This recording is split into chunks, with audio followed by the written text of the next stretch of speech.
नमस्कार. आज हनुमान जयंती आहे. त्यानिमित्त आपण हनुमानाची गोष्ट ऐकूया. म्हणजे आपल्या भारतीय संस्कृतीची परंपरा काय आहे ते आपल्याला कळेल. तर हनुमानाची विशेषता ही आहे की हनुमानाला रामभक्त हनुमान असं आपण म्हणतो. काय म्हणतो? रामभक्त हनुमान. रामाकडे भक्ती होती, शक्ती होती आणि युक्ती पण होती. जेव्हा श्रीलंकेमध्ये युद्ध सुरू झालं, रामाचं आणि रावणाचं श्रीलंकेमध्ये युद्ध सुरू झालं, त्यावेळेला रामाचा जो भाऊ होता लक्ष्मण, त्याला एक बाण लागला आणि तो बेशुद्ध पडला. बेशुद्ध पडल्यानंतर सगळे जे सैनिक होते ते घाबरले. आता आपला लक्ष्मणच बेशुद्ध पडला, आता काय करायचं? आणि मग रामाला सांगितलं की रामा, आता या लक्ष्मणाला वाचवायचं असेल तर तुला एक वनस्पती आणावी लागेल. त्याचं नाव आहे संजीवनी. काय नाव आहे? संजीवनी. आणि ती संजीवनी वनस्पती होती हिमालय पर्वतामध्ये. हनुमान हा रामाचा भक्त होता ना, जे रामाने सांगितलं ते ऐकत होता. लगेच हनुमान म्हणला, हो मी जाऊन आणतो. आकाश मार्गाने हनुमान गेले हिमालय पर्वतावर. पण गेल्यावर त्यांना प्रश्न पडला की सगळी झाडेच झाडे, आता याच्यातून संजीवनी वनस्पती ओळखायची कशी, हा प्रश्न पडला. आणि मग राम, आता गुरुचं तर सांगितलेलं काम तर करायचं होतं, पण प्रश्न तर पडला, आता वनस्पतीचं ओळखू येईना. मग रामाने काय करावं? हिमालय पर्वतामधला संपूर्ण द्रोणागिरी पर्वतच उचलला. काय केला? संपूर्ण पर्वत उचलला, सगळ्याच वनस्पती घेऊन आला. तो म्हणला, मला काय माहित ना, असं करतो सगळंच घेऊन जाऊ. एवढी मोठी शक्ती हनुमानाकडे होती. त्यांनी तो द्रोणागिरी पर्वत उचलला आणि ज्या ठिकाणी लक्ष्मण तिथं पडला होता, धारातीर्थी बेशुद्ध पडला होता, तिथे त्या वैद्यांकडे ती वनस्पती नेऊन दिली, संजीवनी नावाची. वैद्यांनी ती वनस्पती त्या आपल्या लक्ष्मणाला दिली आणि लक्ष्मण शुद्ध झाला, जागृत झाला आणि पुन्हा सैन्यामध्ये मनोबल आलं. सैन्यामध्ये एक ताकद आली आणि पुन्हा ते मोठ्याने लढायला तयार झाले. एवढी मोठी शक्ती हनुमानाकडे होती.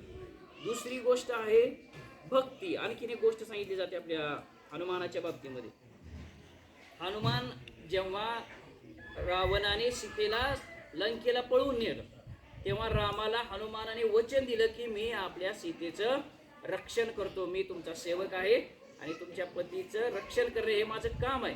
मी तुम्हाला वचन देतो की जरी सीतेला श्रीलंकेत नेलं असलं तरी मी तिचं संरक्षण करतो. मग आता आपलं भारत आणि श्रीलंका याच्यामध्ये आहे समुद्र. काय आहे? समुद्र. मग त्या समुद्रावर सेतू, पूल बांधून पलीकडे जायचं होतं. त्या काळी पूल कसा बांधायचा? तर या ठिकाणी आपल्याला हनुमानाची युक्ती पण दिसून येते. हनुमानाने काय केले? मोठे मोठे दगड, पर्वत, झाडे तोडली आणि समुद्रात टाकली. कशासाठी? पूल बनवण्यासाठी. आणि मग जे मोठे मोठे दगड होते, हनुमान काय करायचा? तो दगड घ्यायचा, त्या दगडावर काय लिहित होता? काय लिहित होता? श्रीराम असं नाव लिहायचं. त्या दगडावर श्रीराम असं नाव लिहायचं. तो दगड समुद्रात फेकायचा. आता आपण दगड पाण्यात फेकल्यावर काय होईल? समुद्रात फेकल्यावर तो दगड बुडणार. पण हनुमानाने जे दगड टाकले होते ते दगड बुडत नव्हते, ते तरंगत होते, पोहत होते. एवढी शक्ती त्या दगडामध्ये होती. मग चक्क त्यांच्या गुरूंना, रामालाच प्रश्न पडला, अरे हनुमानाचे पूल बांधायचं काम सुरू आहे, आपण बघूया तिथे जाऊन. त्यांनी बघितलं तर हनुमान दगड उचलते मोठे मोठे, त्याच्यावर तिथं श्रीराम आणि समुद्रात टाकतोय. ते दगड काय बुडत नाही, ते दगड तरंगतात. आश्चर्य वाटलं रामाला, पण असं कसं काय होते? ते म्हणलं, बघू, मी प्रयत्न करतो. माझा शिष्य, माझा भक्त एवढं काम करतोय, मी पण करतो, त्याला मदत करतो. म्हणून रामाने एक दगड उचलला, त्याच्यावर लिहिलं स्वतःच नाव श्रीराम आणि दगड टाकला. काय आश्चर्य!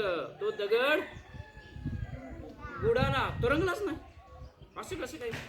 भक्ताचा दगड बुडतोय आणि त्याचा जो गुरु आहे त्याचा, भक्ताचा दगड तरंगतोय आणि जो गुरु आहे त्याचा दगड बुडतोय. किती आश्चर्य आहे ना? म्हणजे या गोष्टीवर आपल्या लक्षात काय येतंय की जो भक्त आहे ना, भक्ताची शक्ती ही भगवंतापेक्षा जास्त होते जेव्हा तो निष्ठेनं, समर्पण भावनेनं काम करतो. अखेर त्यांनी तो राम सेतू, अजून पण त्याला म्हणतात राम सेतू आहे समुद्रात, तो राम सेतू बांधला आणि ही सगळी आपली रामाची सेना, वानर सेना म्हणतात त्याला, आहे ना, हनुमानाची सेना, ही सगळी वानर सेना घेऊन हनुमान श्रीलंकेला गेले. तिथं युद्ध झालं. अशी ही रामाची भक्ती होती. किती भक्ती होती? महान भक्ती होती का नाही? या गोष्टीतून आपल्याला शिकायला काय मिळते? जर तुम्ही एखादं ध्येय मनाशी ठरवलं की मला हे करायचंय, तर कितीही संकटे आली तरी त्याच्यातून आपण बाहेर जाऊ शकतो. जसं बघा, हनुमानाला प्रश्न पडला, कोणती वनस्पती न्यायची? संपूर्ण पर्वत उचलून या. इतका मोठा समुद्र, त्याच्यावर सेतू कसा बांधायचा? तर त्याने आपल्या भक्तीने, शक्तीने, युक्तीने आलेल्या संकटांवर मात केली. हे आपल्याला शिकायचं हनुमान जयंतीनिमित्त. लक्षात आलं? हनुमानाकडून काय घ्यायचं आपल्याला? शक्ती, भक्ती, युक्ती आणि समर्पण, दृढ निष्ठा. त्यांची निष्ठा होती का ना, मी हे करू शकतो, तसं त्यांनी ते केलं. लक्षात आलं? तर म्हणून आज संपूर्ण भारतामध्ये हनुमान जयंती साजरी केली जाते. बोला जय हनुमानजी की जय. जय बजरंग बली. म्हणा म्हटलं ना, जय बजरंग बली. धन्यवाद.